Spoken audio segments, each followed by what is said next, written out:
Programming Throwdown, episode 119, The Art of Vacations. Take it away, Patrick. Well, hopefully all you listeners aren't going to be thinking you need a vacation after listening to this episode. No, I'm just Wait, let's just really quick. I want to talk about just like how important this episode is. Like people might see this title and think, wow, Patrick and Jason, they've run out of programming languages or something. But no, this is super, super important. We preempted all of our other show ideas to talk about this, especially with COVID and everything. So stay tuned. You're going to learn a lot of good stuff. I think a lot of people when we're recording this now, we're at like 18-ish months, 17 months of, kind of like work from home, COVID, all this stuff. I think people are really burning out. Like the people I work with, the people like I talk to, I try to encourage them, like take time off. Even if you are just going to stay at home still, like just get away from your computer. People have gone so long without taking vacations or going anywhere. And even if you're worried about health stuff or whatever, we'll talk about it. I don't want to spoil all of the stuff. But stay tuned. It's really important. Yes, thank you. Don't change the channel. We're showing our age. The intro topic for this episode, I wanted to talk about how cool it is. It's been a somewhat recurring topic on the show, talking about space technology and going to space, and we've covered various topics over the years. That feels weird to say. And I want to say, since our last sort of duo episode, there's been a bunch of really cool news. And I'm not even going to really talk about any of the sort of SpaceX related news. That's highly covered by other people. That's super exciting. But just not SpaceX related space news, there's been a lot of cool stuff happen. So Virgin Galactic and had Richard Branson go to, I guess now we have to put air quotes, space in air quotes. There's a whole feud over that. But I mean, regardless, the fact that they got to where they've been headed for years. Well, wait, real quick. Was he weightless? Because that's how Yes. I define space. Okay, that counts as space to me. I mean, I'm not an expert, but. So there's a difference between the US and other countries about where the launch. So this wasn't intuitive to me. I was explaining it to someone and it's kind of weird, but Earth's atmosphere, and I'm going to get it wrong, but Earth's atmosphere doesn't just stop at some point, right? It's like a gradient. And it's dense by the surface. And then as you go higher and higher and higher, it gets less and less and less dense, right? But where do you put the cutoff point? Because it's kind of like a probability thing, or a density. So the density of atmosphere goes lower and lower, but it doesn't just stop at some point. Yeah, that makes sense. So you have to sort of arbitrarily kind of define a line where it's mostly you're out of the atmosphere. But even when you're sort of in orbit and clearly what most people call space, you're still experiencing drag and effects of the atmosphere. And low Earth orbit satellites still experience actually quite a bit of drag. It's a pretty big problem for them to overcome. But going weightless is one way to do it. But you can go weightless in the, what do they call it? The Vomit Comet, the jet passenger plane. They stripped all the seats out, and then it goes in a parabolic set of sinusoidal up and downs. You can go weightless in that, but you can see the curve of Earth from where they went. It's by some definition space. And then shortly after, in somewhat of a, we can call it a race, Jeff Bezos went on the Blue Origin rocket to the space, to the edge of space, whatever you want to call it. There was even a kerfluffle about who should or shouldn't be considered astronauts. So that all got changed as well. But I think both of those are really cool. There's a separate Virgin company from Virgin Galactic, which is focused on basically space tourism. There's a separate one, Virgin Orbit, which has the ability to actually go into an orbit and put small satellites into orbit. And so they also had another, I think it was their second time, where they were deployed a bunch of these small satellites into orbit. And it's a similar approach. They take a sort of airplane up, and then they have a sort of rocket underneath it, but they launch it from a much higher altitude because most of your fuel is spent getting up into speed and through the thickest parts of the atmosphere. And so sort of these three things, just excluding all of the normal NASA stuff and SpaceX stuff, are incredibly exciting for me, at least. I don't know, I always felt this was going to happen. Space tourism. If you were, I guess you still have to be a billionaire, but now it's on a trajectory where it'll come down in price over time. I have no idea how low it'll go, but the amount and repeatability of people going to space is going to become much more common and everyday. Yeah, it's amazing. I think so. The idea is you have an airplane that's carrying a rocket, and the airplane can kind of go like can climb slowly because it's going at this like really flat angle, and then at some point the rocket takes off. Is that how it works?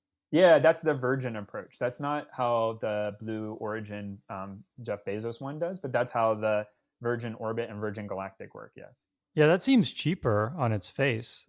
Like it seems like maybe that might become they might be able to get the cost down, You can also but we'll see. reuse the airplane that launched. I mean, there's a bunch of. I guess it's a big design space, and there's many ways to tackle the problems and lots of trade offs. But it's cool to see different private companies doing it with humans on board to see the ability to iterate and explore the design space because not everyone's doing it exactly the same. Everyone has a slightly different approach, which means we'll be able to learn much faster. Yeah, it seems like this is really where like when I think about engineering sort of hitting mainstream, right? This is one of those places where like everyone's hearing about these rockets. Like not everyone can watch Programming Throwdown, although they should. But not everyone's watching listening to Programming Throwdown.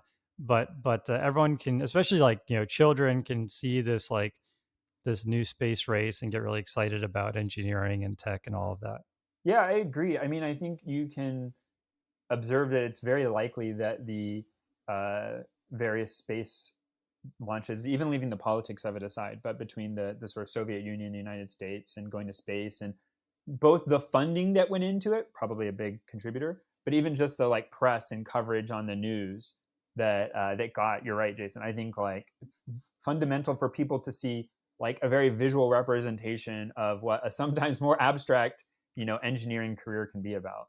Yeah, that makes sense. That's super cool. I think so. I think I asked you this before, but I don't remember the answer. It's like, when can we go to space for under, let's say, like $20,000?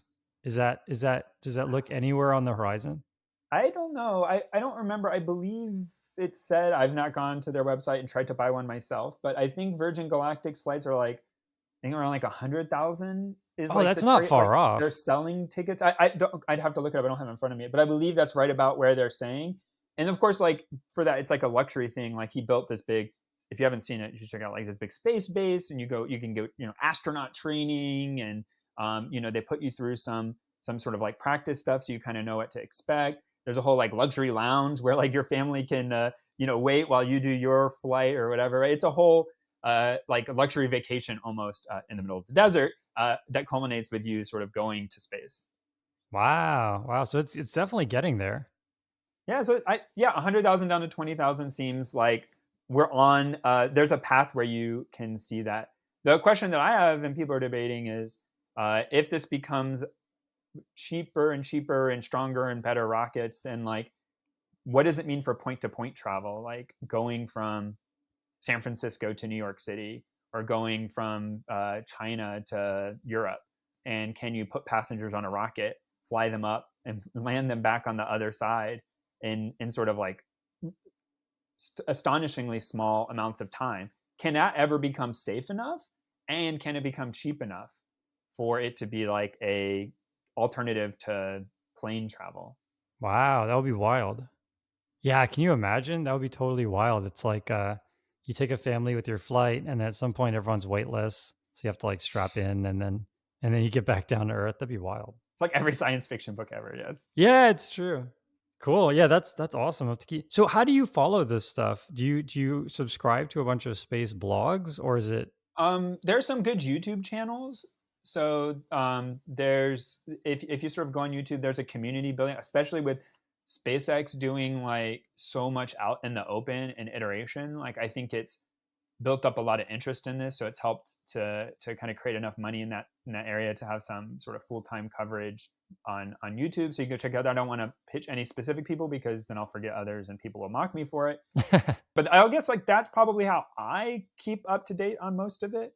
Yeah, yeah, same here. Like, I mean, not with space, but the way I catch up on current events is mostly through my YouTube subscriptions, which is a really odd way if you think about it to get the news. And so yeah, it's that is really interesting. I used to use Flipboard, but yeah, I think what happened is I think like it's like a recommender. It's an AI fail actually. Flipboard, I don't remember exactly. Oh yeah, here's what happened. So, I was looking up some articles about COVID, way back, like more than a year ago. And then, being AI and recommender systems, it just started inundating me with like all these things about COVID and all these people are getting sick and everything. And so it ruined the experience. And so I just stopped using the app. And so yeah, really, now it's like there's not really any place I go to for news other than I just follow some YouTube folks. I have this thing too, yeah. Like sometimes I'll see an article that is evocative and I will not click it because it's like if I click this, I'm gonna get inundated with, whatever it may be. Yeah. COVID conspiracy or celebrity news or whatever. You see something and every time you're like, I'm bored. No, I'm not gonna click it. Yeah, you'll pay for it later, right? Oh man. All right, on to news. My news is first news is Textile Brush, which is the title is Transfer of Text Aesthetics from a Single Example. So this is a summary of a research paper. I couldn't find any implementation of it on GitHub yet, although I'm sure it'll happen. But it's so cool. Basically, you can take a picture that has some text on it, and you can rewrite the text. So if even if it's handwritten, it doesn't matter. So imagine like you take a picture of a billboard somewhere, and you could actually just change the text and make the billboard say whatever you want. And it handles like just from that one image, it will learn the style of the font, and it will guess what the letters that it doesn't have access to would look like. And then it also figures out the pose of the text. And then you can, magic erase that text and then replace it with something else. And I thought that was remarkable. It uses some technology called GANs, which is short for generative adversarial networks. And so basically, not to get too much in the weeds here, but the way it works is you can imagine like if you have the font, right? So imagine like you have the font for something, and you go and type a bunch of letters into a Google Doc or something like that, and you take a picture of it. You could now you have a let's say you have all the letters A through Z, and you know what they look like. You could give half of them to a model, a machine learning model, and then ask it to draw the other half. And you know the answer, so you could tell it whether it's doing a good job or not. And so this is called self-supervision. It's when you know the answer, but the identity of this data is the answer. So, if you hide the letter A and you ask the computer to regenerate it, you know exactly what the answer is, but it's not because you had a person go and label it and say this is an A, this is a B. It's because you have a generator that can create all of these things and all these different orientations, right? So self-supervision is becoming like really, really hot right now. It's a really interesting area. It's also called contrastive learning. So imagine you have a picture and you delete, a section of the picture and ask the computer to regenerate it. And again, you have the exact answer. You don't have to have a person go in and label it. But it's still like a challenge for the computer to try and guess like what would have been there. Now imagine you have a picture of a house and you delete all the pixels of the windows, right? You're going to have these like really square shaped gaps right where windows should be. And even just as a human, you can look at that and say, oh, yeah, there's probably a window there, right? And so you're basically training the AI to do that. And because you've subtracted the answer, you have the answer. You don't have to pay a human to go and label that, right? So, anyways, kind of spiraling back up. So, all of this technology has culminated in a number of different advances, but one of them is this. And I think this is going to make some really, really funny pictures. I mean, the fact that you can just rewrite anything, I think you can have some really funny parodies come out of this. And maybe that's why there's no open source. People are afraid to make this and then unleash Pandora's box. But I thought it was a really, really interesting research paper. It covers it in really good detail, and you also check it out. It seems like, and I don't know exactly. Like we covered, what was it called? GPT. The Yeah. we covered like a variety of these topics. I feel I'm starting to see like a lot more kind of like applications like plug and play, not necessarily advancing state of the art alone. I mean, although that is also happening, a lot more of like people doing sort of very uh, human level things, like very visceral things like you're describing with the technology of AI, rather than just like a research paper or just some some statistics or whatever, but actually kind of doing stuff that humans can sort of interact with and relate to. I feel like there's like a groundswell going on there. I don't know where it'll go or where it'll lead. I'm sure you have sort of thoughts on that, but it definitely seems like some corner got turned.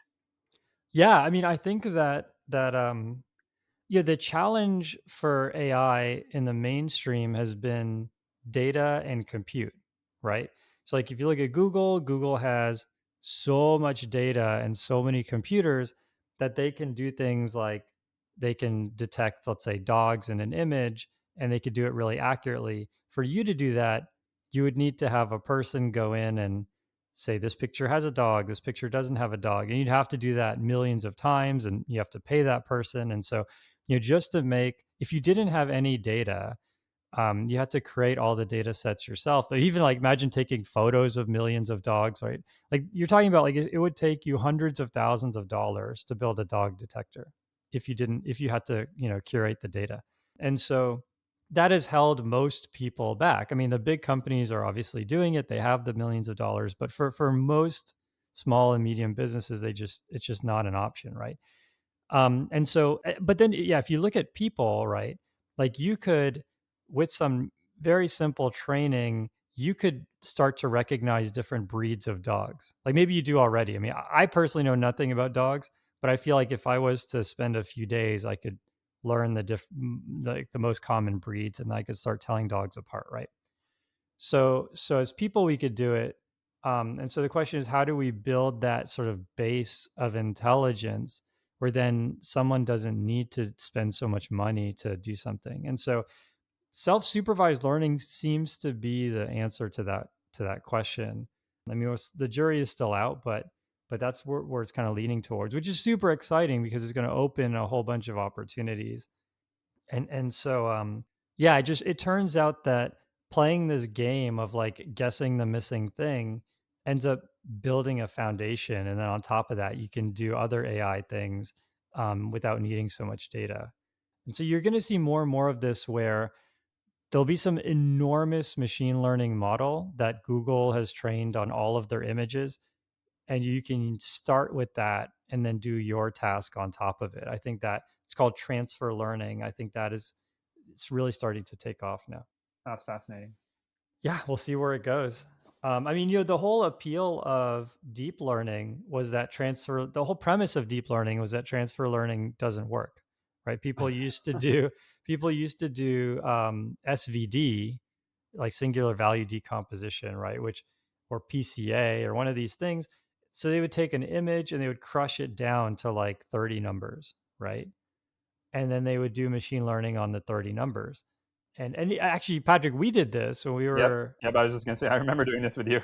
yeah, I mean, we actually built these things that would take images and crush them down to like either smaller images or or sets of numbers, and then we would do machine learning in that small space.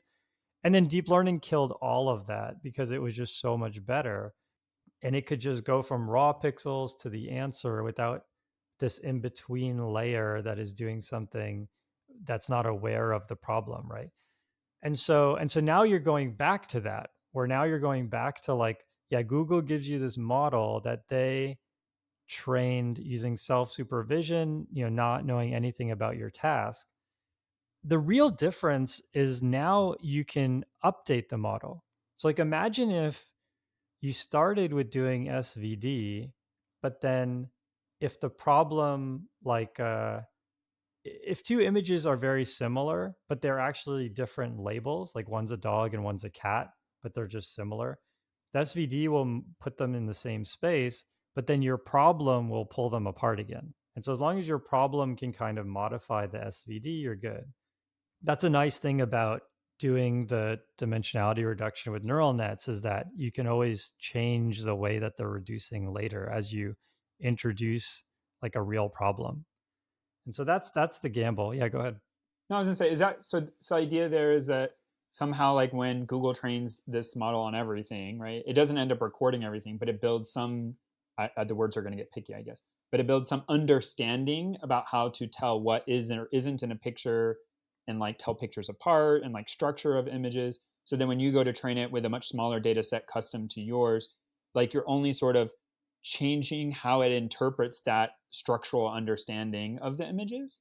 Yeah, pretty much. And the other thing is there's an assumption here that, for example, symmetry is important. And so almost any image processing thing you're going to train is going to take advantage of that, right? So imagine, for example, like here's a really sort of counter example is if you had just random noise and the goal was to predict like the number of white pixels. Like so you have a random binary image that's just generated with random numbers and you want to predict how many pixels are white. That is going to be really really hard to transfer learn, right? Because there's no symmetry, there's nothing real there. And so it's going to be worse actually than if you had just trained it from scratch, right? But that is like people don't do that, right? Like that's not useful. And so when you look at like the class of useful things you can do with computer vision, almost all of them have like need those same building blocks. Uh, And so that's why it becomes useful. Man, I think we should definitely have some more episodes to hear you talk about this. This is actually very interesting. Actually, yeah. So, spoiler alert, we have a guest who's an expert on exactly this, on embeddings and transfer learning, who I'm trying to schedule. So we are going to spend a whole episode on it. So, hopefully, actually, it's not confirmed yet. I'm still trying to get them on the show, but yeah, that's coming up. So, stay tuned. I know something about embedded software, but I'm pretty sure that's not what you mean by embedded. But speaking of embedded software, I'll segue into my next topic, which has to do with integer overflows. So, a little bit of a setup. There's a guy named Warren Buffett, who's like a pretty famous investor. He runs a company called Berkshire Hathaway, and they do a variety of things. They actually own a lot of like household names. So let's see, like I think they own like Geico Insurance. They own like Hellsberg Diamonds. Oh, I didn't know they owned anything. I thought they just bought their own stocks or something. So they do a little bit of everything. So they do own some companies and continue to own them. I think See's Candy as well. Oh, Um, interesting. there's like a variety. You can go. There's a list somewhere of all the like Berkshire Hathaway companies where they sort of find companies, they sort of help them, replace the management, and then they have like oh gosh, a synergy between the companies. Like one might throw out a lot of extra cash. One you may need a lot of cash on hand, like in an insurance case, in case you have to do payouts. So there's like reasons to have some of these companies together, which is one of the things he sort of like, I don't know, it's like pioneered, like got right. But they also do temporarily like buy parts of Apple and then sell it back without taking a controlling interest. And there he has, so there's a thing when your stock price starts to get really high, it becomes really hard for people to buy a share. Recently, a lot of stock brokerages have allowed you to buy fractional shares, which we won't talk about, like how that implies, like with voting rights, it gets into a whole thing. But you can now buy fractional shares, but you didn't used to be able to buy a part of a share. So as companies' stock price rose, it became so expensive that for an individual retail customer, they couldn't buy shares. Or if they wanted to buy, like, I want to buy $1,000, but your stock is 750, there's like this $250 left over you would have bought of the company that you can't. So a lot of companies do stock splits to reduce their stock price and bring it down lower. And there's a variety of reasons why that may or may not be a good idea. But Warren Buffett has like very famously said he doesn't want to split his stock. He's not going to split his stock. There is actually two classes of stock, Berkshire A and Berkshire B. Berkshire Hathaway B actually trades at a lower price because it takes multiple of those shares to equal one of the Berkshire A shares. But Berkshire A has famously never split, but it's continued to be a very successful company for many decades. And it turns out that some of the exchanges, in this case, Berkshire Hathaway stock is traded on the New York Stock Exchange, and they didn't have this issue.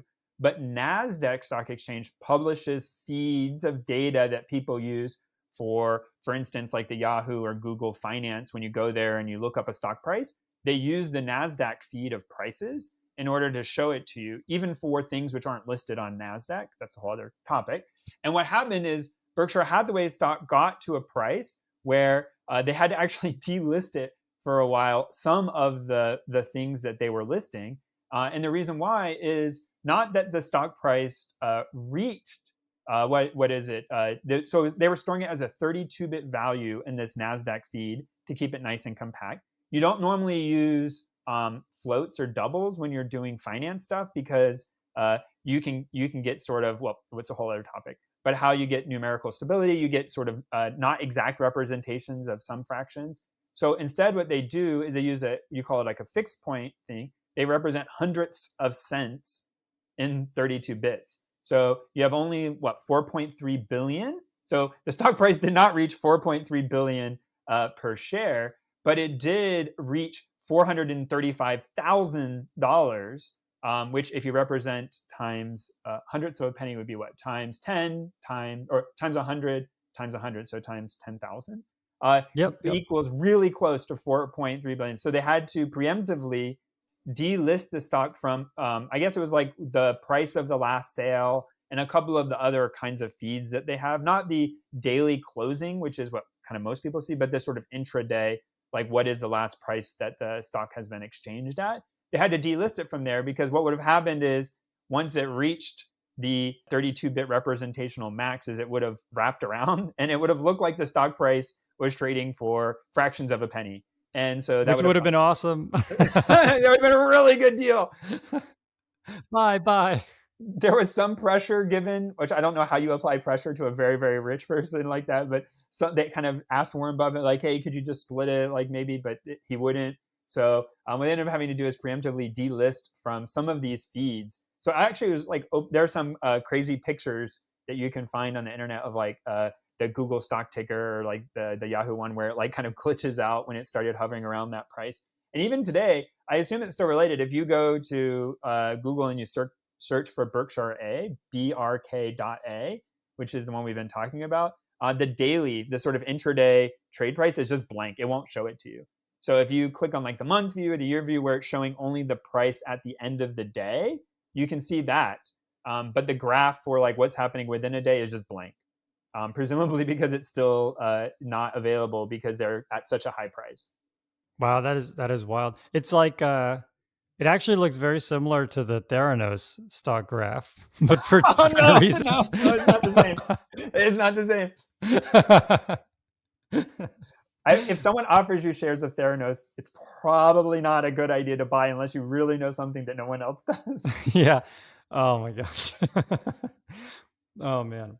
Yeah, that is wild. So are they still in a deadlock or is somebody going to budge there? Are they going to have to recode all of their stuff? I have no idea. Like, I don't know how you do an update to like switch a bit width from 32 bits to 64 bits. And there's like a feed that gets published and paid for by like probably I don't even like thousands, tens of thousands of different institutions. Like I Yeah. guess you make a V2 of it and then you make that one 64 bits and then you tell people they need to move to the V2 of the API. And that's a huge problem. I remember when YouTube views hit 4 billion on a video and that was a massive problem. And yeah, so yeah, that's wild.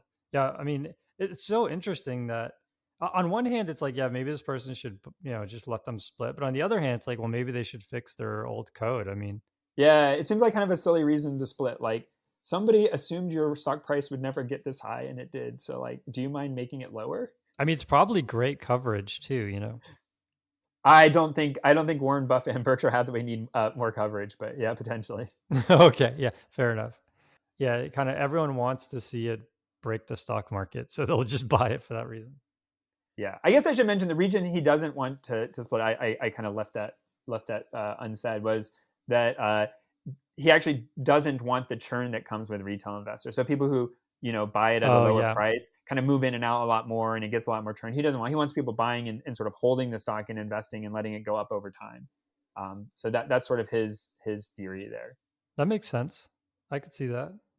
Yeah, yeah, it's really interesting. Yeah, I have a whole I mean, yeah, we won't go into the segue, but the whole thing about public companies and effectively random people telling your company what to do is so strange to me, but that would take a whole hour to talk about. Um, so yeah, I'll jump into mine. It's Lineage OS. So I've gotten so many emails from folks about either the Pine phone or the I think it's called Librem phone. So many people are interested in this. Open source phones and totally free and open source software, driven phones and open hardware phones. I looked into it. I thought about maybe we'll still do a show on it, but I looked into it and I found that a lot of them are either very expensive. Like I think the Librem 5 is like $2,000 or something like that. Or it just seems like a real homebrew thing that maybe you couldn't really rely on if there was an emergency or something. And so this actually, in my opinion, seems like the way to go. I wouldn't say specifically Lineage OS. There might be a better one, but it seems like getting an existing phone and just rewriting the OS and you're relying on the quality control of the hardware manufacturer seems like a safer option, especially if it's Android and you're putting another Android, fork of Android on there. And so Lineage OS is one of these where they have a list of approved devices that they've tested, and so you can go and buy like say a Pixel 3. I don't know if Pixel 3 is on there now, but you could buy let's say a Pixel 3, and they'll show you step by step how to install this open source OS, and then you get everything now is totally open source. There's not really any surprises or anything like that, and they have their own app store and everything like that. And so this I have to really dive into this, but I know that folks who listen to the show are super interested in this, and I wanted to give my take on it based on the research I've done so far, and actually throw it back at folks out there. So if you've emailed us about PinePhone and these things, take a look at this, and then feel free to opine, and we can have a discussion on it. Oh. This sounds like something you've looked into, Patrick. Have you looked into any of this, like Tiny Phone or any of this? Yeah, I have some, but it's kind of the same. I love like playing with embedded stuff, but I guess I treat it as like not reliable things. Like my phone, I'm kind of picky about. I just for various reasons, I just want a phone that I know is going to work. That I know, like, if I pick it up and call a number, it's going to like ring. If I text someone, it's going. Yeah. I don't know. The few times my phone doesn't work or crashes, we had this experience. Actually, we went on vacation a couple of weeks ago, and we had flown somewhere. And when we landed, neither my wife nor I's phone would work, and it was incredibly hard to call the Uber without like our phones being on specifically the LTE wouldn't work. And so we like tried like turning on airplane mode, turning it off. We eventually were able to get on like the airport Wi-Fi and like call the Uber. But then when we walked out to like meet them, like the phone stopped working and they weren't where they said they were, and we had to go back inside. It was a huge mess. And then it actually turned out to be a little embarrassing. And when we got to the hotel, we're like, "Hey, does this cell provider not work?" They're like, "No, it should work. Have you tried restarting your phone?" I'm like, "Nah, that doesn't do anything." Restarted our phone, sure enough, like it came back. And it was just like, oh, No, really? yes. Wow. And the same thing happened when we flew back here. It wouldn't work until we rebooted our phones. And it's just like that little glitch. And it just like it was miserable trying to like get that Uber and like yeah. So, anyways, phones not working and like the modern it's just like we've come completely to depend on them. So no, I'm not spending a ton of time in this particular pulling of the thread. Yeah, I might. Yeah, I agree with you. I also have the same fear of things like I guess it would have to support the Play Store, right? Because like if you couldn't, I'm sure Uber is not on this Lineage OS store. I mean, almost 100% sure. So yeah, if you can't run one of the major app stores, then it seems like that's a non-starter, or you have to carry two phones. But yeah, I think just the idea of going to open source. I mean, I don't know about you, but I run Linux at home, and so that's become just part of my daily life. So What so I is feel what like is it might Linux? just be a matter of time. Actually, I guess you're running at least Unix. So Yeah, there we go. Let's that's what Windows runs on top. No, I'm just kidding. oh my god. Actually, wait, is FreeBSD? I'm totally gonna get so much hate for this. No, yeah, yeah. Moving to the next topic. Yeah, let's Uh, just move on. my mine is actually a book. I guess I could use this for the book of the show. But there is a website I've been following about building your own interpreter and sort of walking through scratch. It's on my perpetual, like, I have many things like this that I want to work by a guy, Robert, I think you say his name, Nystrom. And Yep. he previously wrote, I think it was like game design patterns, which I felt like was a really good like approach to some design patterns under the guise of talking about it as a game because people understand games and lots of people want to build games. And I think he came from the video game industry. But he's been writing these blog posts. You can still get them for free and like the complete sort of like book in serialized form. But he decided to make an actual print book in a PDF. And the reason why is one calling out that like, hey, there's this cool resource you can check out about learning to write your own interpreters. But also like it's still in this day and age, like it's somewhat of an accomplishment to be like, I took what was blog posts and like did the proper sort of formatting and got it into a book shape and just the sort of like how in some ways, even in my head, like it kind of gets to something a blog never does, like a finality. Like he has the book, that means it's kind of like done. So even if I don't go read the book and I go read it on his website, there's some like indication that like it's been made, it's a real thing, it contains valuable information. It's just this interesting observation that one, like shout out to him, like that's super cool. And definitely go check out the material. The bits that I've gone through are very well done, and I really liked it. But just this other thing that this sort of pointing out that it's kind of interesting that it took sort of like formatting and producing the book, even though I'll probably not read the book itself, to kind of make it into this like it's done. Yeah, that's awesome. It's a great way to, I think, I've seen similar patterns followed by like XKCD and other folks where they get a print book. And I think it's a great idea. Just, it's a good like coffee table thing. All right, I think it's time for book of the show. Book of the show. My book of the show is How to Lead in Product Management. And so I'll tell you what inspired me to get this book. I a friend of mine or a colleague of mine who I was like the product manager for our team is actually really knowledgeable about engineering, has sort of like an engineering background, and it's just so easy to talk to this person. I mean, they get it. Pardon me. They get it. They understand, the challenges, and they they don't know as much about machine learning and AI as somebody an engineer on the team, but they know a lot, and it really helped them a lot. And it's also just kind of cool. It's like, oh, this person gets it. They're one of us, right? And so I thought, oh, maybe I'll do this in the other direction because I talk to a lot of product managers at work, and I probably sound like a total dummy when it comes to product to building a product or advancing a product. So I thought I would get this book and learn more about kind of that field. It's been really interesting. I think that there's something really nice about you know learning a new area because you learn a lot very quickly, right? Like you're not hit with this law of marginality, right? And yeah, I mean, just a couple of things I pulled out of the book so far is there's this idea of having sort of shared goals and how to kind of get people aligned around the same goal. It talks about, what's the difference between a vision, which is sort of like a 3-year plan, and then a milestone, which is a 6-month plan, and then a sprint, which is like a 2-week, 1 to 2 week plan, and sort of how you other than just the timeline, like what are the actual implications of having those different timelines and how do you handle them differently. One thing I thought was really interesting is it talks about, because the book is How to Lead in Product Management, it talks about like how to sort of have a coherent vision and still give autonomy to individual product managers. And so I thought that was really interesting, right? Because people think about this stereotypical Steve Jobs, like throwing the phone across the room and like upset because like the font, like the letter T isn't shaped the right way. And like these are like the stories that are so outlandish that they become famous, right?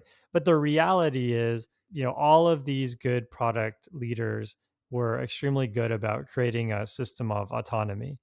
and doing that and balancing that against their own, personal views and everything. So the book covers a lot of this stuff, and I found it fascinating. It's not a long book. It's only I think 5.5 hour listen on Audible. So if you're interested in that discipline, definitely pick it up. Yeah, that's a great tip. I liked your observation too about like what do you want to call like cross training, like Yeah, learning right. stuff outside of your specific job description. My book is Holy Sister by Mark Lawrence. This is part of the Book of the Ancestor trilogy, and this is the third book. We talked on the show a while ago. I actually finished this book a while ago about the first in the series, Red Sister. Then there's Gray Sister, and this is Holy Sister. And this book is about. I always struggle with this. I guess I could just read the back cover, but since it's the third book, it's spoilers if you haven't read the first book. But basically, there's it's a fantasy book with sort of a magic system, and this book does, I think pretty good. It's always hard to wrap up a series, like to finish a trilogy. People can complain, wasn't expected.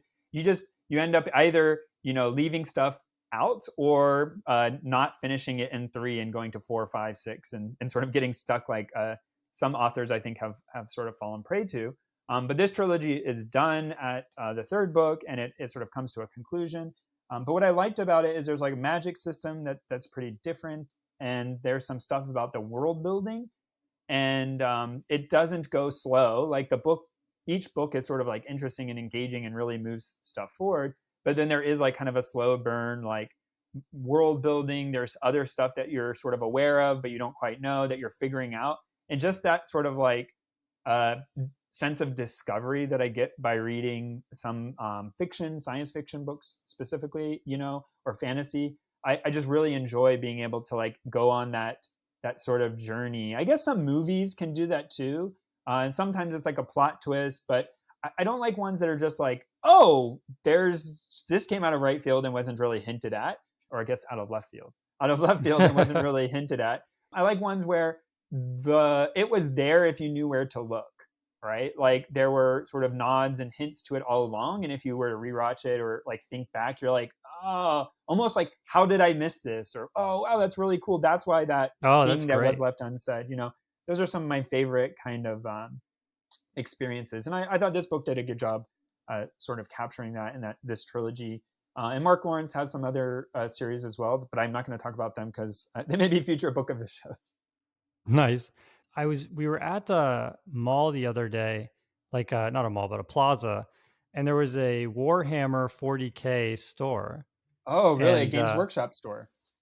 oh yeah, yeah, I think that's right. Yeah. And and there's a bunch of books, and I was there Hmm. with my older son, and he was checking out the books. And do you have any experience with those? Like is like, or The maybe Warhammer like, 40K universe, like the books? yeah, right. Not You're Or not like, talking about the game manuals. You're talking about just the fiction works. right, right. Like, do you think that would be a good or like, maybe a better question is, what would you think would be a good book for like kids who are getting into sci-fi?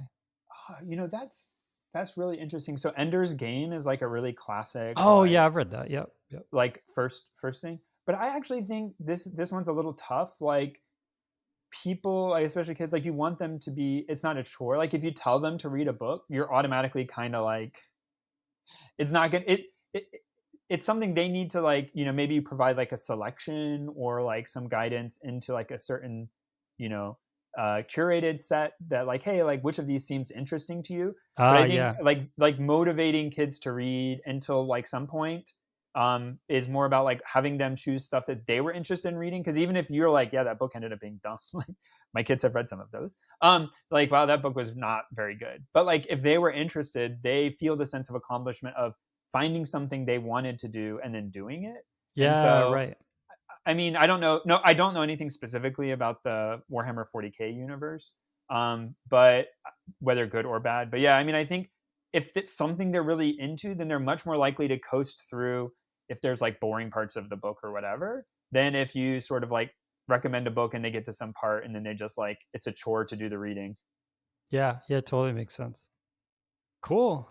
Yeah, and if you want to read any of these books, or if you want your kids to read any of these books, they could do it on Audible, or I guess listen to any of these books. I'm still actually I've gotten back into Audible, and you know, I'm not commuting anymore because of work from home. But what I've started doing is listening to audiobooks, you know, in the evening, or I've been going on walks.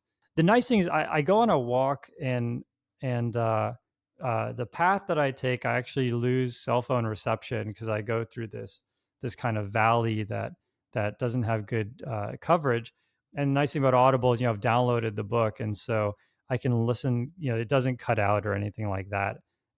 Versus if I do anything streaming, and I get halfway through my walk and it's just sputtering or sounding like a robot. So yeah, I've been actually getting back into Audible for that reason. And if you want to do that, you can go to audibletrial.com/programming throwdown. We'll have a link in the show notes, and that gives you a free month and also helps the show out as well. If you already have an Audible subscription and you don't need another one, you can follow us on Patreon, patreon.com/programming throwdown. And you can go on there. We have super fast download sites. There's a special site for Patreon subscribers, who a special RSS feed for those folks. And yeah, you should check that out. I think it's time for Tool of the Show. My tool of the show is 7 Billion Humans, which is a video game. A lot of people have suggested over the years programming video games, you know, like video games where you write computer programs as the Mm, game. human And resources. Yes. wait, what was that? Oh, sorry, that's one of those games. I think it's human resources. Oh, yeah, yeah. So this is actually the sequel to that one. Oh, okay. Oh, human resource machine. Yeah, that's right. So I've played so many of them at the request of listeners, and the only one I ever liked was Human Resource Machine. Like all the other ones, I just couldn't get into. Like some of them, it's like, oh, you have to read a manual first, Oh, it is. I and didn't know this. I spoiled your punch. I'm sorry. no, no, no. And so I got to Human Resource Machine, and someone, as I said, a listener recommended it.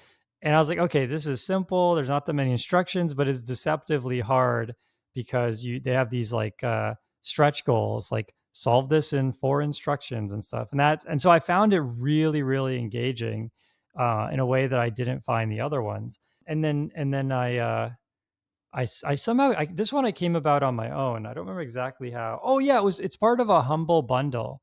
So I think the Humble bundle will be expired by the time you're listening to this, unfortunately. But I found out about this through a Humble bundle. I ended up actually not even getting the bundle because I wanted it on Android, and the bundle is for PC. So you're not missing anything there. But it's awesome. So the way the sequel works is you control like many different people with the same instructions, but you know they can branch differently depending on their environment. And so you use that trick to have a whole bunch of people do like a lot of things at the same time to accomplish some bigger goal. So like, you know, the first level is very simple. It's like have everyone take a step to the right. And so you just put in one command, step right, and all these people, there's like a whole army of people, they all just take a step to the right. And so you kind of start to understand you know, what you're doing. And then you start to see like, oh, okay, this person couldn't take a step to the right. They bumped into the wall, and now that person is now shifted relative to everybody else, and maybe you can use that to your advantage, right? So it's a really, really fun game, and I highly recommend it. I think of all the programming games, this one and its predecessor have been by far the most fun. I've tried to get my kids into it, but I think it still feels a bit too out of reach for them. It's a little bit too. It requires a bit too much up front for a 6-year-old or whatever. But actually, now my son is older, I might try again. But yeah, I highly recommend it. If you want a programming game, a game that where programming is the game, this one and the prequel are definitely the ones to start with. Nice. I'm adding this to my list. I did like I think I got all the way to the end. I didn't do all the challenges, but of Human Resource Machine. Yeah, actually, it's the only game I think I have 100%ed in my Whoa, life. look at you. Yeah. All right, my game I have not 100%ed is Moss. So I actually think this was a like normal game, like a normal PC game before like a first person game, a platformer. but I'm not 100% sure. But this is I want to talk about the VR version, the virtual reality version. And I did look it up because I knew I would want to say it, and so I checked. It's available on the Oculus, which is how I played it, PC VR, and the PlayStation VR. So a variety of options Wait, there. real quick, what is PC VR? That just means like if you have like Oculus Rift Oh, I or see. is it the HTC Vive or the Valve Index, and you have it Oh, basically connected via like your computer is doing all of the playing and rendering, and then your headset is basically like a fancy monitor and like a gyroscope controller, right? It's feeding back. Um, oh, and interesting. so the headset itself doesn't have the game power versus like an Oculus Quest that is basically like a cell phone doing all of the rendering and stuff in your headset. I see. So you're tethered to the computer, and I didn't even Right. know about this. So Steam has a VR headset? Yes. Wow. Well, not Steam, a company that owns Valve, the Oh, Index. Valve. Yeah, Okay, got it, got it. yeah. Okay. But you Cool. can buy Steam has VR games on it and like a interface for playing the VR games. Oculus for like the Rift has like a PC app that you run that allows you to do it as well. And you can hook your Oculus Quest to your computer or Quest 2, I guess, to your computer via like a really long USB-C cable with a whole bunch of caveats and actually have your computer do the rendering and send it. Or now they even have it wireless where your computer can do the rendering, which could be more powerful if you could find a GPU or already bought a GPU before they became impossible and super expensive. Yeah, that's right. And like wirelessly stream the basically the graphics to your headset and the controls from your headset back to the computer, which allows you to play games that wouldn't be available natively or wouldn't be able to run. So stuff like Half-Life Alyx, you can play on the Oculus if you play it on your computer and stream it to your headset. Yeah, that I've actually done. I bought on Amazon Prime Day, I bought a Wi-Fi extender. Uh huh. And so what I do is I have this Wi-Fi extender which has its own SSID, and then the Wi-Fi extender is physically plugged into my desktop with a cat cable. And then I do the AirLink on the Oculus Quest, Yep. but when I do the AirLink, it's on the extended network. And so the Uh, Quest talks straight to the extender, which is like 2 feet away, which is wired to the PC. And so with that whole setup, the AirLink works amazing. yes. My problem is my PC does not have a VR capable. It's like the last generation before there was really like VR Oh, capable no. cards. And then I went to upgrade once I got one, and then found out like, oh yeah, that was a bad timing. Oh, So man. okay. Anyways, Moss. So Moss is a pretty interesting game, and I actually play it, and we stream the like what I'm seeing or what my kids are seeing to the TV. So we sort of play it as kind of like a family.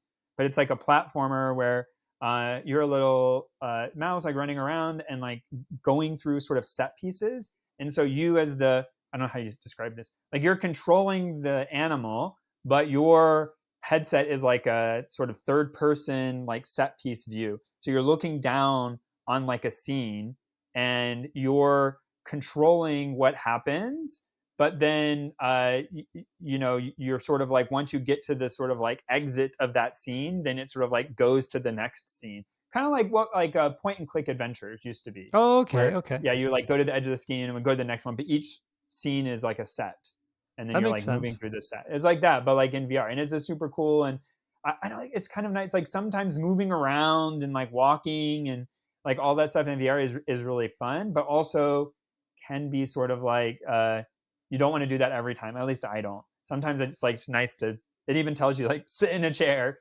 and you know just like have the cool visuals. Yeah, yeah, that's great.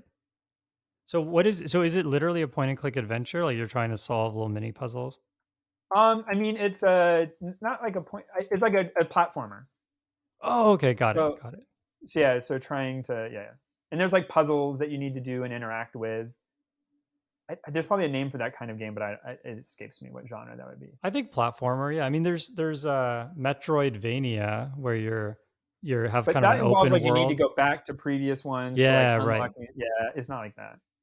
Oh, okay, got it. Maybe it's just a straight platformer. It's like I think they call it a puzzle platformer, Oh, okay, where yeah, like a that regular seems right. platformer is like Mario, you're just stepping on things, but this is more like a puzzle platformer. Yeah, yeah, yeah. Cool. Yeah, I'll have to check that out. I love those type of games. Well, I don't know about you, but I'm ready to take I mean, talk about vacation. Yeah, I'm totally ready to take a vacation. We're gonna take a vacation from the show, so I'll catch y'all now. But I think vacations are extremely important, especially now. I think Patrick, you'll probably echo this, but so many people on my team and at my company have maxed out their vacation and are literally just losing vacation days and not taking them. And I think there's this feeling like, well, I work from home, I can, do the laundry while I'm at work. And so, everything is kind of like a mix of, working and not working. And so I don't really need a vacation or maybe I'm going to wait until, COVID is over.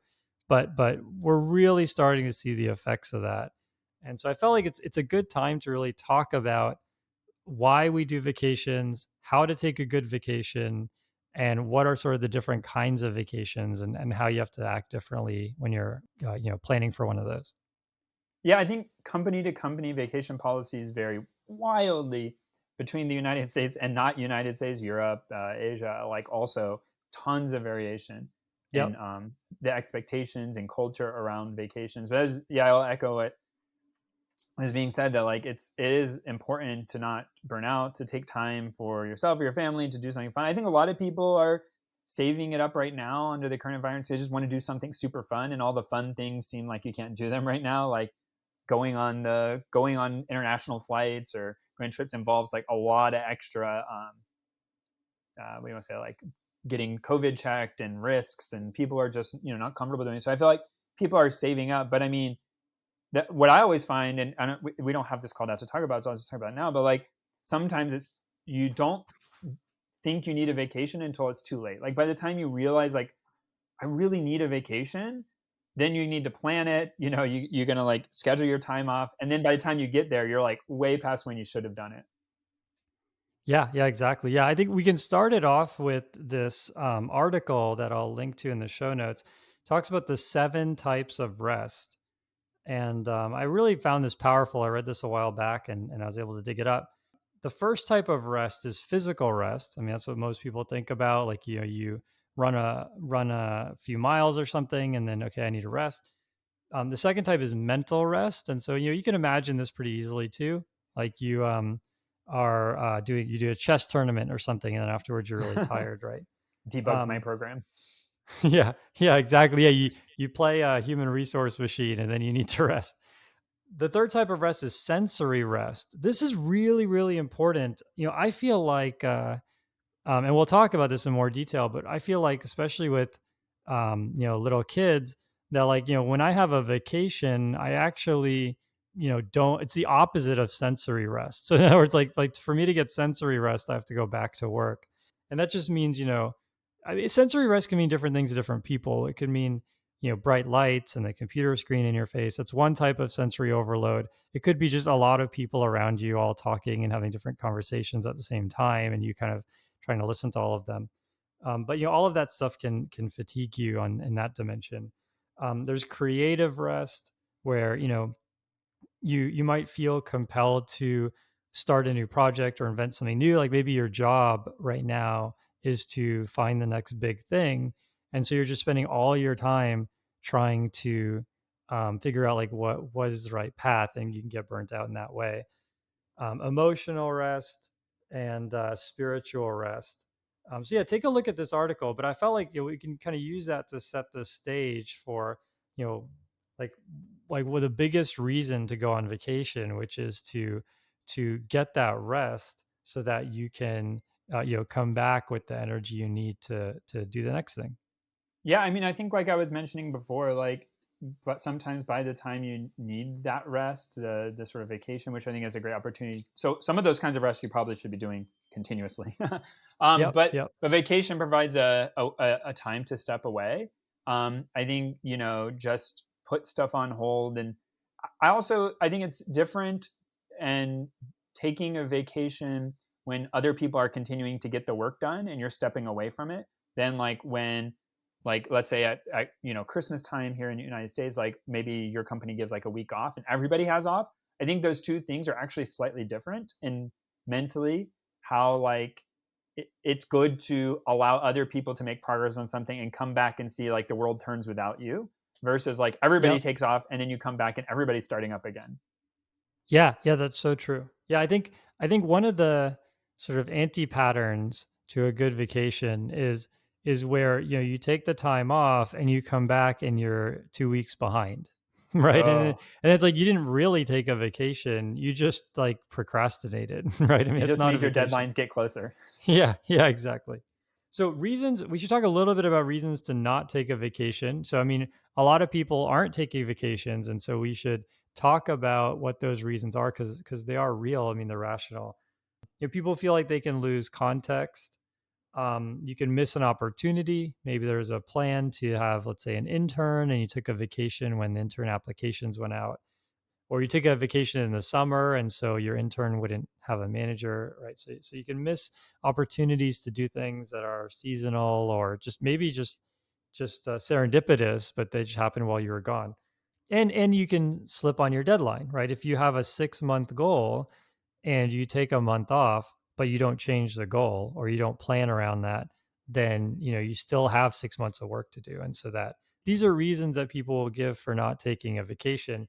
And those are valid reasons, but I think with the right planning and the right mental model, you can ameliorate a lot of these issues. Yeah, I mean, talking about planning, I mean, I think there is some stuff you should do. So, making sure that you've handed off responsibility for stuff you're going to do. So, like Jason mentioned, that it's not just like you deferred something for a week and then everything is piling up. Making sure other people are able to help the work that you've done. So, if you're a manager, that means something different than if you're a director. It means something different if you're like a individual contributor. But making sure that people kind of know what you are doing, and that's an important thing in general. I'll say it here too.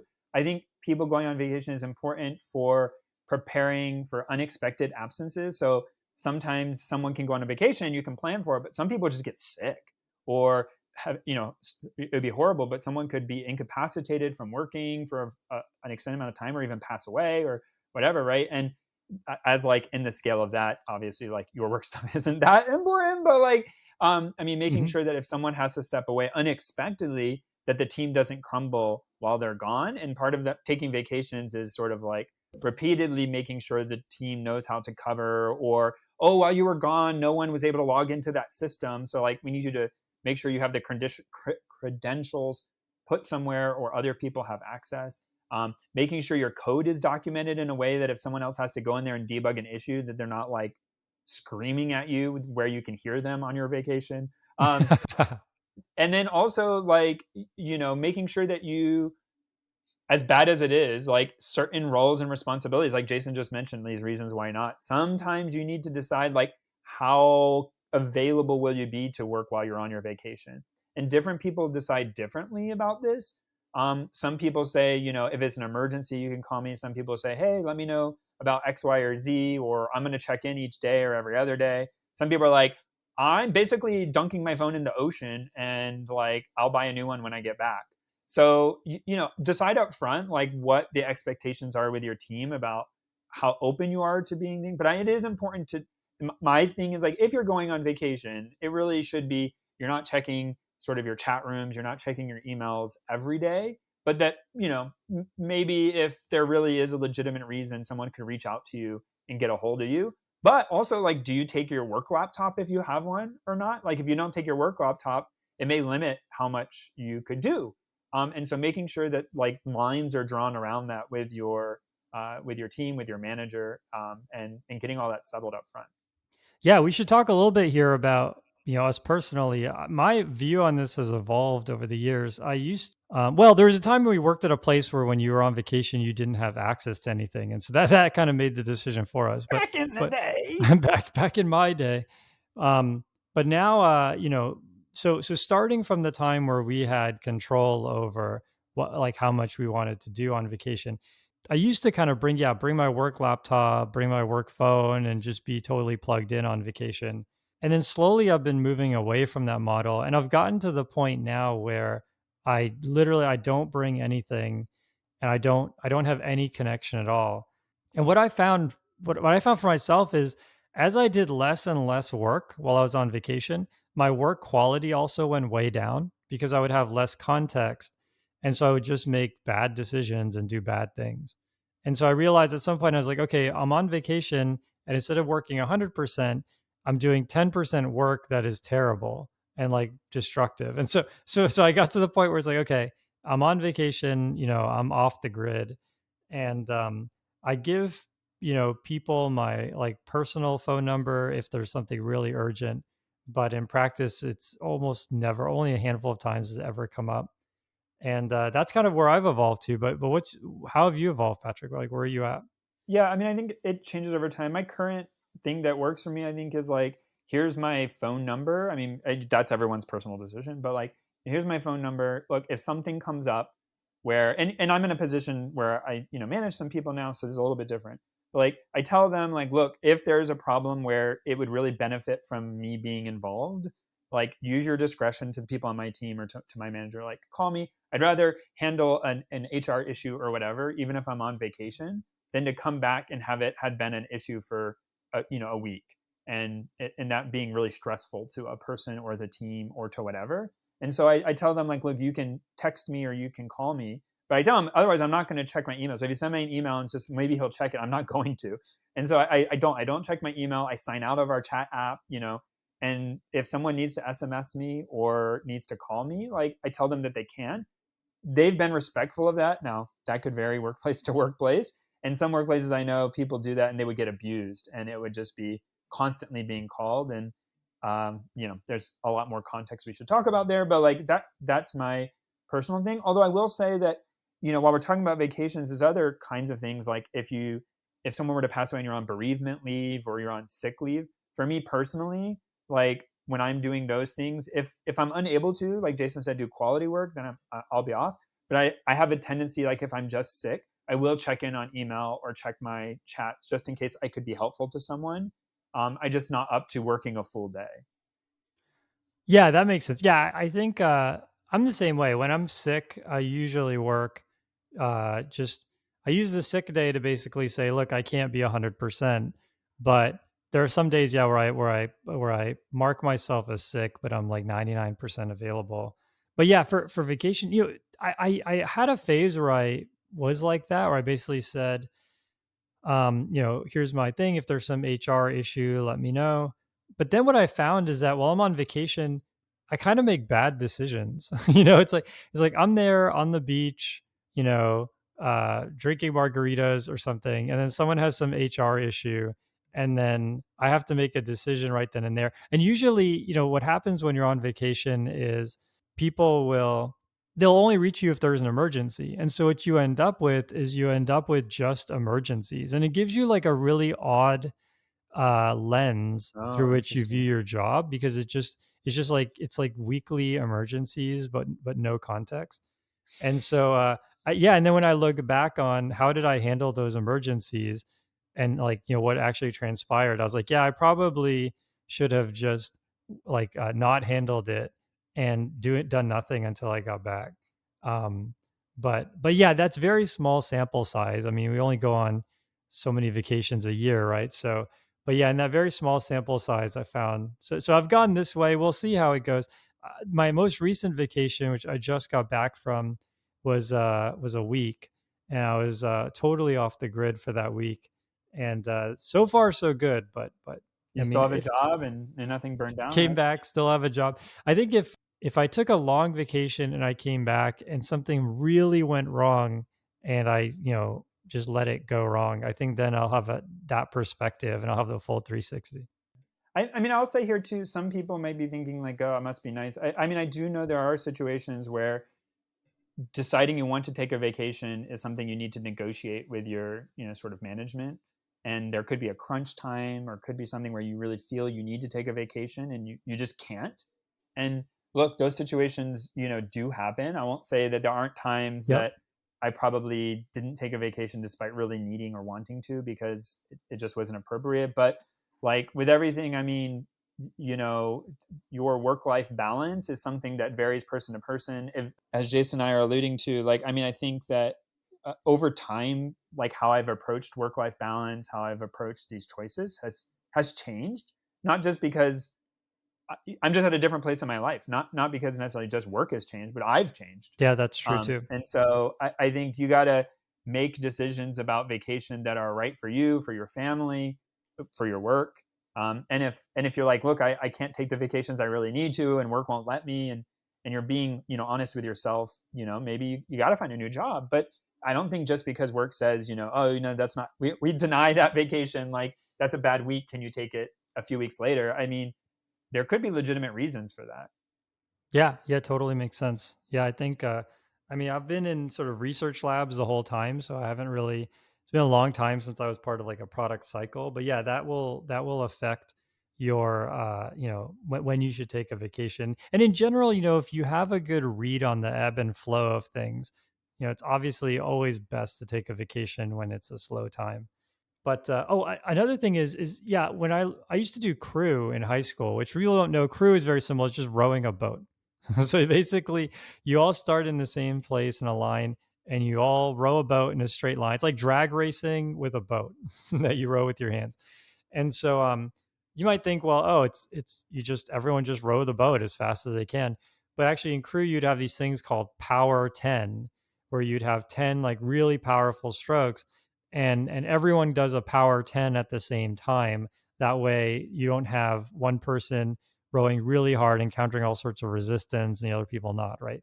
And so, even in something where it only has one singular goal, which is to go in a straight line as fast as possible, even then you have lulls, right? You have ebbs and flows. So, people have learned that that's sort of you end up getting to the goal faster if you have sort of those slow times and those power times. And so it's the same thing with work. I mean, you're going to be working for who knows, 20, 30 years, 40 years. And so you're going to need to take those breaks so that you can have those like really powerful moments later on. It's all kind of, even if you are totally 100% type A, career oriented, you still like having the right vacation is key to, getting to the finish line as quickly as possible.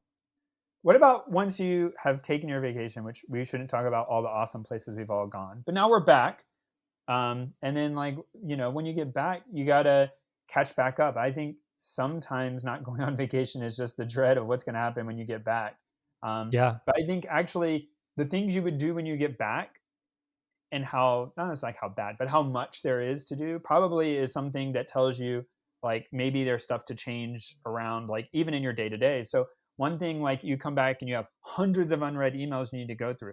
I mean, maybe that's your job, maybe that's like something unavoidable. But for me, a lot of those emails are stuff I probably never needed to know about, not really, and I Yep. don't need to know about when I get back. So having filters that put those into buckets that I can easily organize and skim through very quickly for things that are like, one thing I don't like about email, or at least how our email is at work, is like things are just intermixed, right? So you're just getting like a personal question, and then you're getting like an automated email, and then you're getting, and it's just the organization isn't good.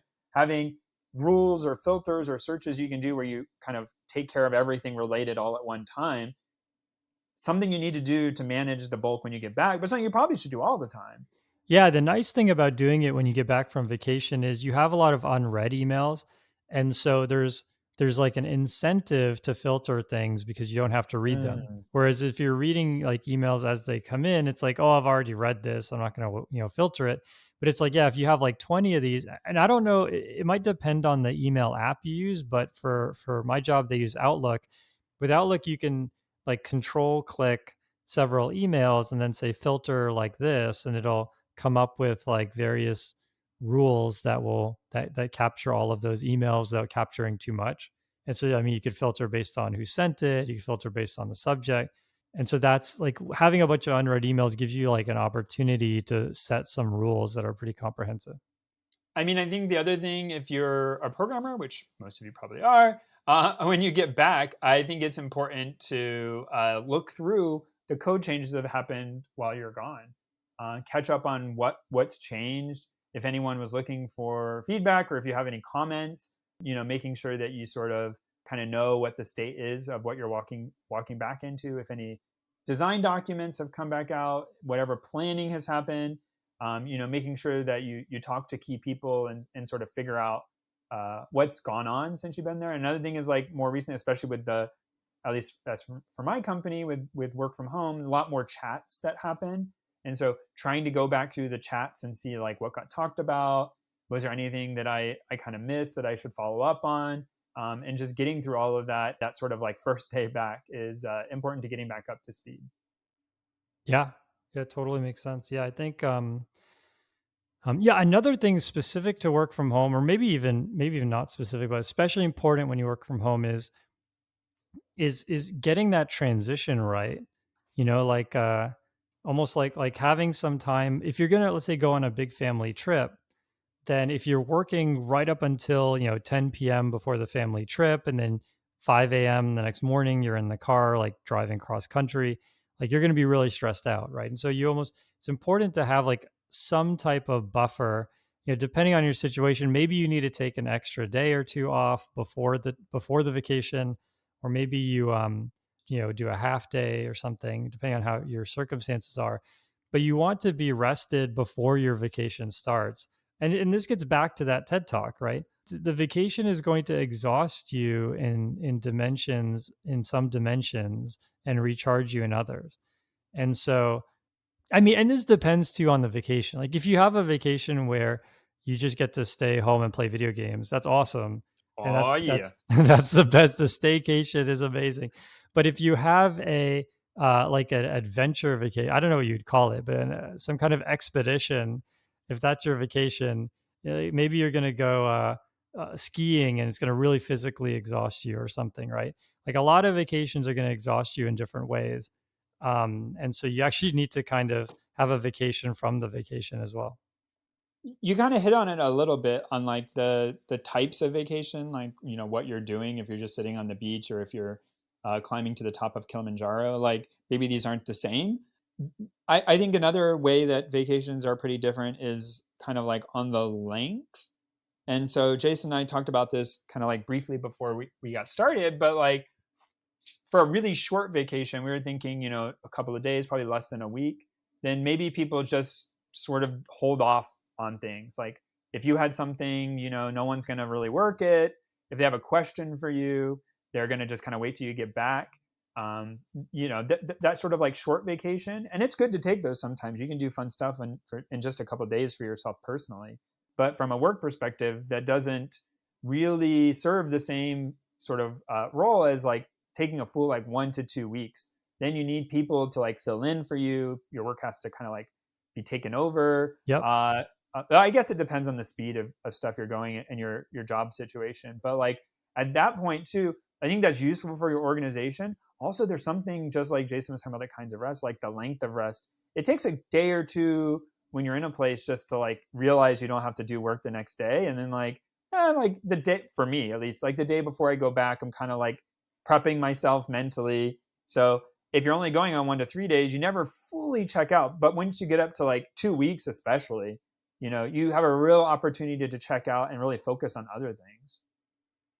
Yeah, I mean, once you start hitting the 1 to 2 weeks, then that's the time when people who depend on you are just not going to tolerate. I mean, most projects can't be stalled for 2 weeks, and so you're going to need to find some kind of deputy, right? Like you're going to need to find somebody who can be your second in command for that particular task, right? If you are the expert on the data processing pipeline for your team, and you're gone for 2 weeks, like someone else is going to have to be able to fix problems with the data processing pipeline. And so, um, before you can really take a 2 week vacation, like there needs to be redundancy. So that's like a prerequisite. Otherwise, you're not going to really be able to take a vacation. You're going to have to be on call in some way, shape, or form. And so, yeah, you know, it's kind of nice, like forcing yourself to take a 2 week vacation is also forcing yourself to train other people. And some people might say, well, training other people just takes extra time, and that person is not indebted to it, right? But it's going to get another person looking at this system, and maybe even when you get back, that person can continue helping you. It's going to help build your sense of direction as an engineer. So it's got a lot of positives beyond just being able to let you take a break. And then if you could be so lucky as to be off for a month or more, sometimes I guess you stretch that and you call it a sabbatical. Then I think, that's the time when there really has to be a replacement for you. It's not that you are not going to be able to come back to that work, but just there are goals that you were doing which will be accomplished by other people. There will be changes potentially to your organization, to whatever, and when you come back, you really have been away. And I think there's a certain value. So I've never been able to do this while working at a place, but between jobs, I have taken 3 weeks off, 4 weeks off before. And I guess when I did, my work gave me enough parental leave where I was able to take sort of 4 weeks off in one go when I had one of my children. And I think there you get a true, you know, I'm away from work. I have to not just be away from work and doing something. I need to figure out like how to organize my non-work life. Like, you got to have structure to your time away. You got to have things to do. You get a non-work routine, and I think that's a really like nice way to get perspective on a lot of stuff. Yeah. Yeah, exactly. Yeah, I mean, once you're gone for, a month, then it's not just about maintaining your responsibilities, but someone else is going to have to advance them. Like you can't almost nothing can just sit still for a month. And so yeah, you're going to have to get replaced. And so yeah, and then when you come back after being gone for several months, then that's a really interesting feeling because you've replaced yourself. And so when you come back, it's like, do you displace those people or do you find something else to do? I mean, there's a lot of questions there. Those are ultimately very, very rewarding vacations when you can take a really long time. And I mean, now we're getting to the point, as I was saying, with so many people maxing out their PTO. And I don't remember what the max is. I want to say it is 10 weeks, I think. I think it varies workplace to workplace. Yeah, yeah, yeah. Well, yeah, that's definitely true. But I think where I work, it's 10 weeks or maybe 10 and a half or something like that.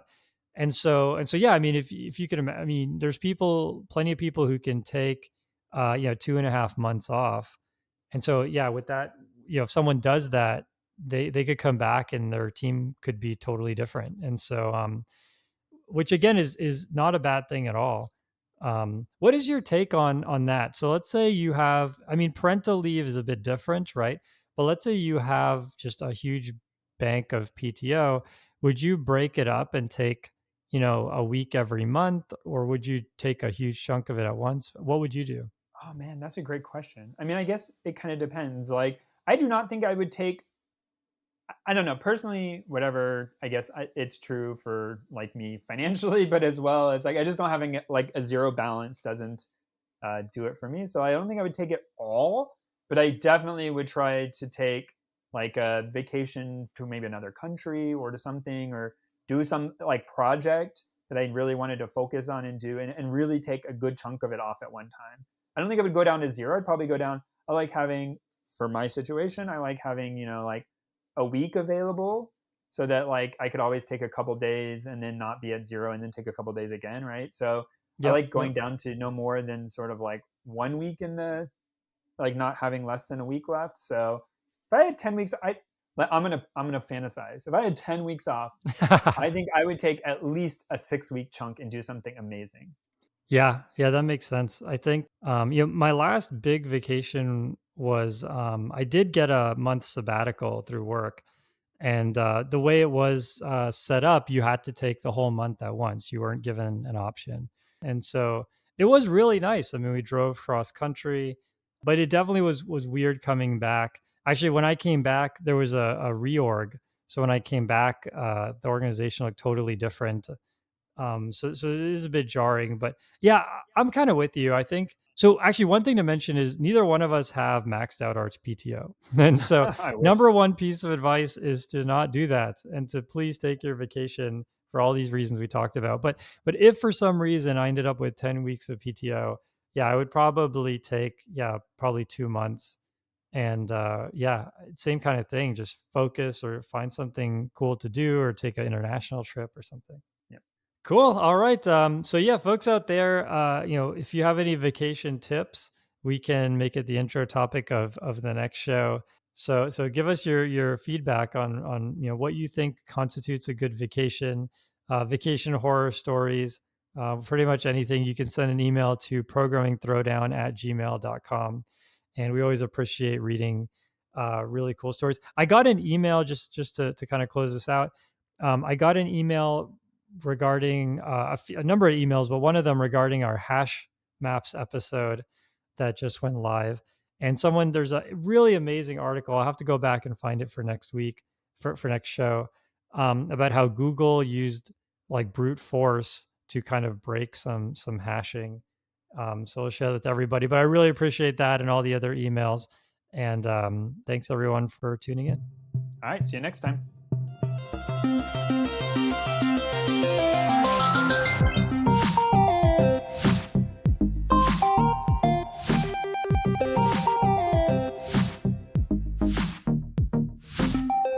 Music by Eric Barndollar.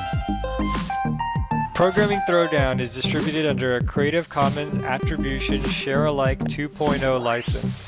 You're free to share, copy, distribute, transmit the work, to remix and adapt the work, but you must provide attribution to Patrick and I, and share alike in kind.